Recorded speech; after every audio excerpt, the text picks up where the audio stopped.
Hello students, in this part of the video I will discuss about the structure and function of middle ear and internal ear. In the previous class I have discussed about the structure and function of external ear. So middle ear, next part is middle ear. Middle ear बहुत important function नहीं करता, सिर्फ middle ear present होता है एक bone के अंदर एक कैविटी होती है। उस कैविटी को जो बोन है उस बोन को कहते हैं टेम्पोरल बोन, और इस टेम्पोरल बोन की कैविटी में मिडिल ईयर क्या स्ट्रक्चर प्रेजेंट होता है। तो हमारे पास ऐसे ये एक्सटर्नल ईयर था, ये यहाँ पर हमारे पास टिम्पैनम था और ये टेम्पोरल बोन था। इस टेम्पोरल बोन के अंदर में हमारे पास ईयर ऑसिकल्स प्रेजेंट होते हैं और ये ईयर ऑसिकल हमारे इंटरनल ईयर में जाकर के खुलते हैं। ठीक है, तो ये छोटा सा एक स्ट्रक्चर है। यहाँ पर हमारे पास तीन बोन हमारे पास मैलियस, इंकस और ये ऐसे स्टेपिस होते हैं। These are three ear ossicle bones जो कि मिडिल ईयर में प्रेजेंट होता है, मैलियस, इंकस और स्टेपिस। ठीक है, यहाँ पर ये टिम्पैनम होता है। टिम्पैनम में इस साइड से तो एयर प्रेशर जाता रहता है क्योंकि ये बाहर खुला हुआ है, दिस इज पिन्ना, और इस साइड से एयर प्रेशर को इक्वलाइज करने के लिए हमारे नोज से एक डक्ट ओपन होता है टिम्पैनम में, मिडिल ईयर में, टिम्पैनम के अपोजिट साइड में, and that duct is called Eustachian duct. इसका नाम है ऑस्टेशियन डक्ट और ऑस्टेशियन ट्यूब। अब बाहर से जब वाइब्रेशन इस टिम्पैनम को स्ट्राइक करता है तो इस टिम्पैनम से लगे हुए ये थ्री बोन्स मैलियस, इंकस और स्टेपिस, ये तीनों हमारे वाइब्रेट करना शुरू करते हैं। ये इस तरह से एक दूसरे के ऊपर लगे होते हैं कि मैलियस हमारा हैमर की जैसा होता है और इसके ऐसे इंकस होता है, एनविल शेप्ड होता है, और स्टीरअप शेप्ड हमारा स्टेपिस बोन होता है जो कि स्मॉलेस्ट बोन है हमारी बॉडी का। ये एक दूसरे को स्ट्राइक करना शुरू करते हैं। तो बंद कैविटी, टेम्पोरल बोन की बंद कैविटी में जब ये तीनों एक दूसरे को स्ट्राइक करते हैं तो वाइब्रेशन का एम्प्लीफिकेशन होता है। Therefore these three bones are called mini amplifier। ठीक है, इनको क्या कहेंगे? इनको मिनी एम्पलीफायर कहेंगे, जो कि साउंड वेव को अप्रॉक्स 10 to 20 टाइम्स एम्पलीफाई कर देते हैं। ठीक है, तो these three bones are mini amplifier, mini amplifier। Middle ear का सिर्फ इतना फंक्शन है। मिडिल ईयर ओपन होता है इंटरनल ईयर में, और इंटरनल ईयर भी एक बोनी कैविटी के अंदर बंद होता है। तो मिडिल ईयर और इंटरनल ईयर के बीच में पार्टीशन होता है और उस पार्टीशन में दो ओपनिंग प्रेजेंट होती है। एक ओपनिंग स्टेपिस बोन के ऊपर के पास और एक नीचे होता है। जो ऊपर होता है इसका नाम होता है फेनिस्ट्रा ओवैलिस, और जो नीचे होता है इसका नाम होता है फेनेस्ट्रा रोटुंडस। इसका नाम होता है fenestra rotundus. Ovalis is called oval window and rotundus is called round window. ठीक है, अब आगे का पार्ट इंटरनल ईयर होता है। तो इंटरनल ईयर एक कॉम्प्लेक्स स्ट्रक्चर होता है, लेकिन इसमें बहुत सिंप्लिसिटी भी होती है, थोड़ा सा स्ट्रक्चर वाइज कॉम्प्लेक्स होता है, लेकिन समझ में एक बार आ जाए तो फिर सारी चीजें क्लियर हो जाती है। इंटरनल ईयर एक मेम्ब्रेनस स्ट्रक्चर होता है। This membranous structure is highly coiled, therefore it is called membranous labyrinth. ठीक है, internal ear is called membranous labyrinth, it is called membranous labyrinth. This membranous labyrinth is composed of two main parts. First is vestibular apparatus and the second part is otolith organ. ठीक है, vestibular apparatus and cochlea. Vestibular apparatus and cochlea. This vestibular apparatus is composed of two main parts, and these two main parts are semicircular canal and otolith organ. 3 semicircular canals and otolith organ. Otolith organs are again of 2 types, utricle and secule. ठीक है, तो ये हमारे पास membranes लेवारिंथ internal ear हुआ। ये पूरा घुमाव है, पूरा इसमें कर्व्स, ऐसे बहुत सारे ट्विस्ट बेंडिंग रहती है, इसलिए इसको मेम्ब्रेनस लेवारिंथ कहते हैं। और ये जैसा खुद का शेप बनाता है, इसके चारों तरफ में बोन की वैसे ही कवरिंग प्रेजेंट होती है, तो बोन की जो कवरिंग होती है उसको बोनी लेवारिंथ कहते हैं, और इसका जो मेम्ब्रेनस कवरिंग होता है उसको मेम्ब्रेनस लेवारिंथ कहते हैं। बोनी लेवारिंथ और मेम्ब्रेनस लेवारिंथ के बीच में फ्लूइड भरा हुआ रहता है, जिसको पेरिलिम्फ कहते हैं। Membranous labyrinth itself is filled with a fluid and that fluid is called endolymph. बात समझ में आ रही है कि ये पूरा मेम्ब्रेनस लेवारिंथ हमारे पास कैसा होगा? ये पूरा मेम्ब्रेनस लेवारिंथ हमारे पास क्वाइल्ड होगा, जहां पर आप स्ट्रक्चर देखिए, 2 पार्ट है, वेस्टिबुलर एपरेटस एंड कॉक्लिया। यहाँ पर वेस्टिबुलर एपरेटस में 3 सेमीसर्कुलर कैनाल्स हैं। ये 3 सेमीसर्कुलर कैनाल्स हमारे पास कुछ इस तरह से, 1 semicircular canal, 2 semicircular canal and third one, ये हमारा 3rd सेमीसर्कुलर कैनाल। ये 3 सेमीसर्कुलर कैनाल्स होते हैं, और ये 3 सेमीसर्कुलर कैनाल्स हमारे पास ओपन होता है जिस सैक लाइक स्ट्रक्चर के अंदर में। That sac like structure is called utricle. ये एक कैनाल, ये सुपेरियर सेमीसर्कुलर कैनाल, ये इंफेरियर सेमीसर्कुलर कैनाल, और ये लैटरल सेमीसर्कुलर कैनाल। ये घूमता रहता है। इसके बाहर में बोनी कवरिंग होगा, बीच में बोनी लेवारिंथ होगा, और इसके अंदर में पूरा फ्लूइड होगा। That fluid is endolymph. ये फ्लूइड एंडोलिम्फ है। जहां पर ये खुलता है, another structure is otolith organ and the first part is utricle and the second part is saccule। तो ये खुलता है जिस सैक में, उस सैक का नाम होता है यूट्रिकल, और ये यूट्रिकल फिर से ओपन होता है दूसरे सैक के अंदर में। That sac is called saccule. Saccule, अब ये सेक्यूल से लगा होता है हमारे पास क्या? इस सेक्यूल से लगा होता है हमारा कॉक्लिया। ये कॉक्लिया के 3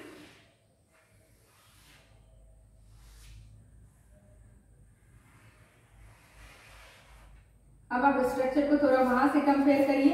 यहाँ पर हमारे पास फेनेस्ट्रा ओवेलिस था, यहाँ पर हमारे पास फेनेस्ट्रा रोटुंडस है। ठीक है, ये कुछ इस तरह का स्ट्रक्चर हमारा इंटरनल ईयर का बनके तैयार होता है।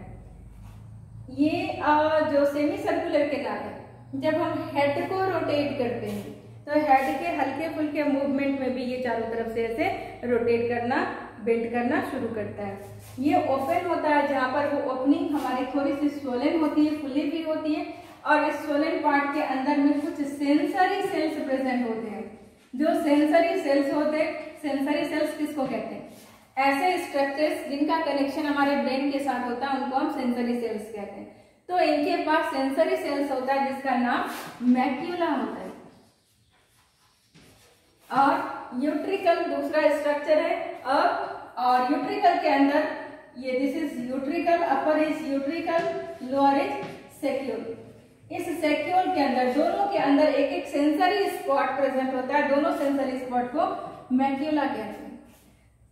हमारे हेड के मूवमेंट से ये यहाँ पर जो मैक्यूला के सेल्स हैं, वो मैक्यूला के सेल्स कुछ इस तरह के सेंस सेल्स हैं, फ्लास्क शेप्ड सेंस सेल्स हैं, और ये फ्लास्क शेप्ड सेंस सेल्स से निकलते हैं कुछ सीलियम,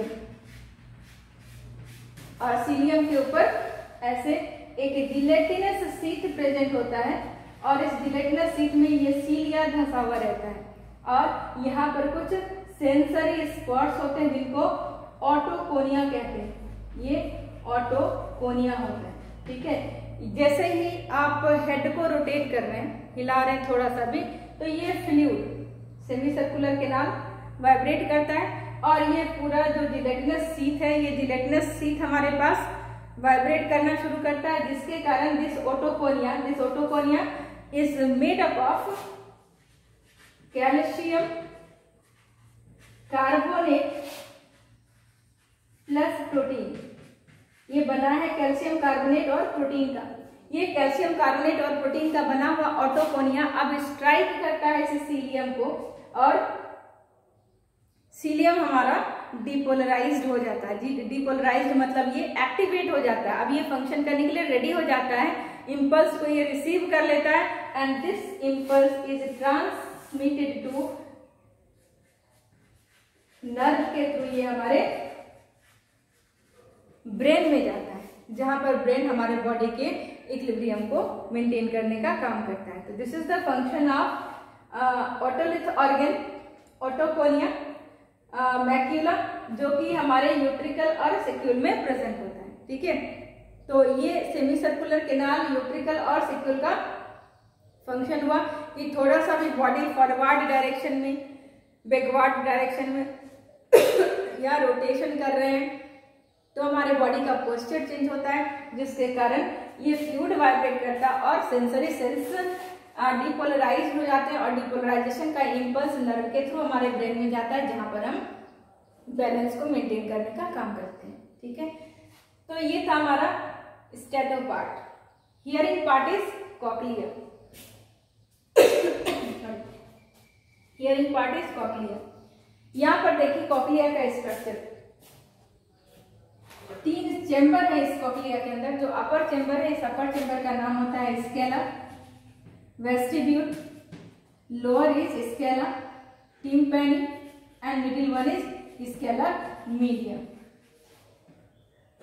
ये फेनेस्ट्रा ओवेलिस से यहाँ से वाइब्रेशन अंदर जाता है, इसके अंदर में फ्लूइड भरा हुआ रहता है, इसके अंदर में भी फ्लूइड होता है। मिडिल इज इम्पोर्टेंट, जो फ्लूइड यहाँ पर प्रेजेंट होता है इसका नाम पेरिलिम्फ है।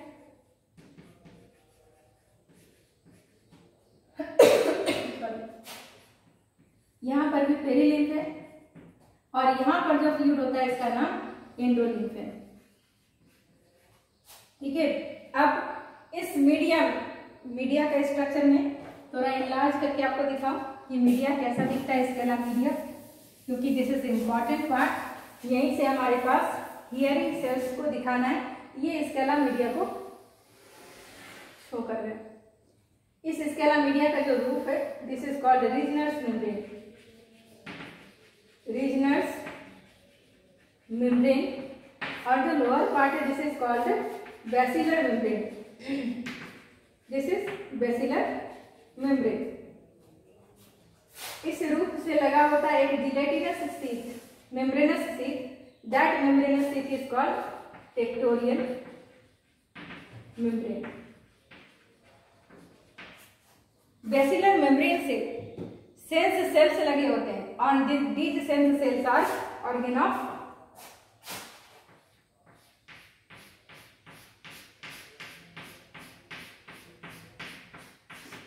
ये ऐसे ऑर्गेन ऑफ कोटाइस में ये सेंस सेल्स हैं। फ्लास्क से जिसका टिप सीलिया होता है, और ये सीलिया इस टेक्टोरियल मेम्ब्रेन के अंदर दसा रहता है। इस सपोर्ट इसके बीच में जो ऑर्गेन ऑफ कोटाइस के बीच में कुछ सपोर्टिंग सेल्स भी प्रेजेंट होते हैं। कोई एक सीलियम अगर सीलियम वाला अगर डैमेज हो गया तो सपोर्टिंग सेल उसकी जगह को ले लेता है। ये सीलियम इस टेक्टोरियल मेम्ब्रेन के अंदर दसा होता है। यहाँ पर ये स्केला, वेस्टिब्यूल, स्केला मीडिया, और ये स्केला टिम्पैनी, और यहाँ पर फेनेस्ट्रा ओवेलिस, यहाँ पर फेनेस्ट्रा रोटुंडस, ये दोनों चैम्बर एक दूसरे के साथ कनेक्टेड होता है कि यू शेप्ड डक्ट के थ्रू। This is called helicotrema. जब वाइब्रेशन इसके अंदर जाता है तो इस वाइब्रेशन से इसका फ्लूइड वाइब्रेट करता है। ये वाइब्रेशन से जब इसका फ्लूइड वाइब्रेट करता है, then tectorial membrane starts vibrating. ये टेक्टोरियल मेम्ब्रेन के साथ सीलियम लगे हुए हैं, then the cilia also starts vibrating. तो टेक्टोरियल मेम्ब्रेन जैसे जैसे वाइब्रेट करेगा, सीलिया भी हमारा बैक फोर्थ करेगा मूवमेंट, जिसके कारण ये जो सेल्स हैं, दीज सेल्स अंडरगोस डिपोलराइजेशन, यानी इसमें एक्शन पोटेंशियल डेवलप हो जाएगा और ये डिपोलराइज्ड हो जाएगा। This impulse of depolarisation is transported to the brain by the nerves. ये क्या होगा, यहाँ से ये नर्व्स हैं, इस नर्व के थ्रू ये हमारे ब्रेन में जाएगा, जहाँ पर ब्रेन इस वाइब्रेशन को इंटरप्रेट करेगा डिकोडिंग करेगा और हम आइडेंटिफाई कर पाएंगे कि हमारे पास साउंड क्या है। तो हम लोग जो सुन पाते हैं, सुन करके ये बहुत कॉम्प्लेक्स सा स्ट्रक्चर लगता है, लेकिन सुनते हैं कैसे? जिस वर्ड को आपको पहले से बताया जाता है वो उस वर्ड का या इमेज का हमारे ब्रेन में कोड बनता है। जैसे अगर हम छोटे बच्चे को ये बताते हैं कि दिस इज चॉक, या हम बोलते हैं कि दिस इज डस्टर, तो जो भी हम बच्चे को इंट्रोड्यूस करते हैं बच्चा वही सीखता है। अगर इसको चॉक से इंट्रोड्यूस करेंगे तो बच्चा इसको चॉक पहचानेगा, अगर डस्टर से इंट्रोड्यूस करेंगे तो डस्टर पहचानेगा। अगले बार जब मैं इस चॉक को उसको दिखाऊंगी तो मैंने जो उसको बताया है पूछूंगी कि ये क्या है, तो ही विल आंसर इधर इट इज चॉक और डस्टर। जो भी आपने बताया वैसे ही वो रिस्पॉन्स करेगा, वो चॉक भी बोल सकता है डस्टर भी, क्योंकि दिस इमेज, ये जो इमेज था इस इमेज का ब्रेन ने कोड बनाया। दोबारा जब आपने दिखाया तो वो डिकोडिंग हो गई। वैसे ही जो आपने साउंड बनाई दैट इज कोड, और दोबारा जब आपने सुनाया तो वो डिकोडिंग हुई। इसलिए हम लोग जिस भी लैंग्वेज को जानते हैं सिर्फ हम उसी साउंड को आइडेंटिफाई कर पाते हैं। जिस लैंग्वेज को हम नहीं जानते उसका आइडेंटिफिकेशन नहीं होता, क्योंकि हमारे ब्रेन में उसके लिए कोई भी कोड तैयार नहीं होता है। ठीक है, तो ये था हमारे पास इंटरनल ईयर, मिडिल ईयर का स्ट्रक्चर और फंक्शन। Thank you.